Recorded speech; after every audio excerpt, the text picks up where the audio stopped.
Germany has suggested that its citizens leave Lebanon immediately. This comes after the multiple blasts at a memorial for Qasem Soleimani in Iran, a separate country, Lebanon, controlled by Hezbollah, funded by Iran. This comes a day after an Israeli attack inside Lebanon, killing a member of Hamas.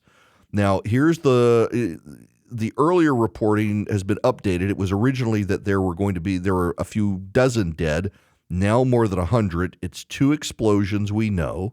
Iranian state television reported that the second blast, it occurred during the anniversary event. An unnamed official told the news agency it was 2 explosive devices planted along the road leading to the cemetery, detonated remotely by terrorists. Red Crescent rescuers tended to wounded people at the ceremony. Hundreds of Iranians had gathered to mark Soleimani's death.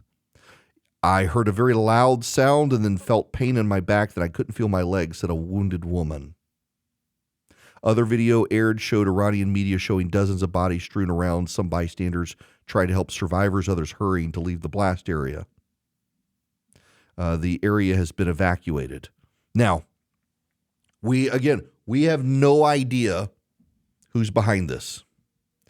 Obviously, the immediate presumption from people is that it would be the Israelis or the Americans, and it comes in large part because Lindsey Graham just can't keep his mouth shut. I've been saying for 6 months now, hit Iran.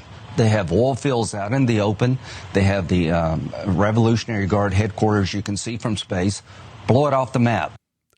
Listen, has Lindsey Graham ever met a country he didn't want to blow off the map? No puns intended there. Come on, we're not going to stoop that low. That's the left-wing commentators have been all over Lindsey Graham. You know, the left believes that Lindsey Graham is closetly gay, and so whenever he does stuff like this, they go, "Oh, Lindsey Graham, wink, wink, nod, nod." No, bomb these countries. Lindsey Graham, has he ever met a country he did not want to bomb?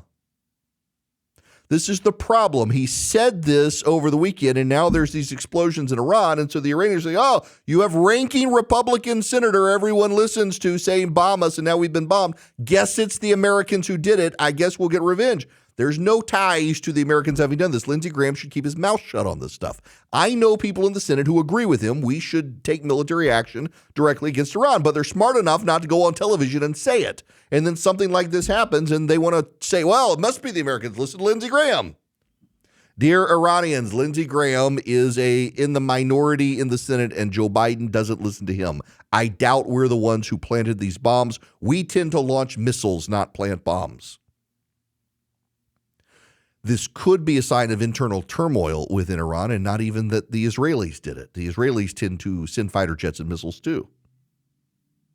But when you have Germans telling Germans they might need to start getting out of Lebanon, you have the situation yesterday in Lebanon with the Israelis.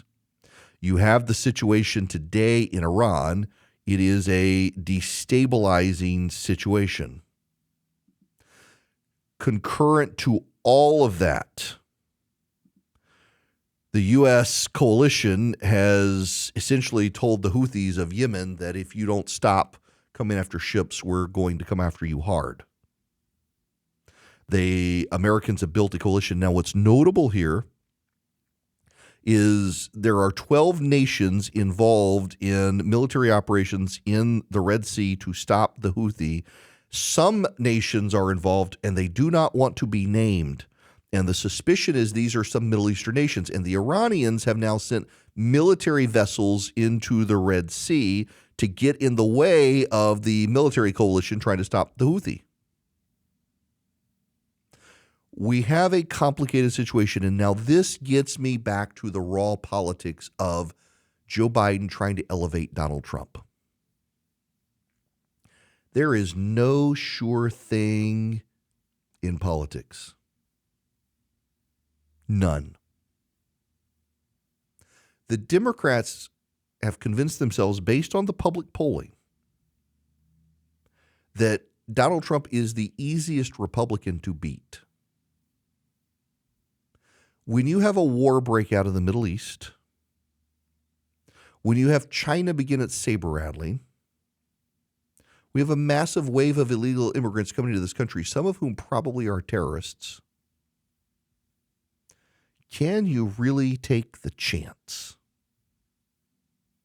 Do you really wish to take the chance? Apparently, Democrats do. They're taking a chance. It is a very risky bet for the Democrats to do this. And yet that's what they're going to do. They've decided they want to play in the Republican primary. And in so doing, they want to shape the field and help Donald Trump because they're convinced they can beat him. When you, Joe Biden, set off war and economic turmoil and massive waves of illegal immigration coming across the border, I wouldn't be so sure. This is what you get when you get in a progressive bubble where everyone amens each other and agrees with each other, and no one is there to even say, wait a second, guys, is this really smart? Maybe we should stay out of it. But they can't help themselves. The arrogance of the left is one of their great many Achilles heels. They got plenty of Achilles heels. Multi-footed Democrats between the identity politics and their bubble of self-assurity. It is remarkable that they're about to get themselves. I mean, you can see it coming. You can see the train wreck coming for the Democrats. But you can't tell them otherwise because they are convinced of their own righteousness.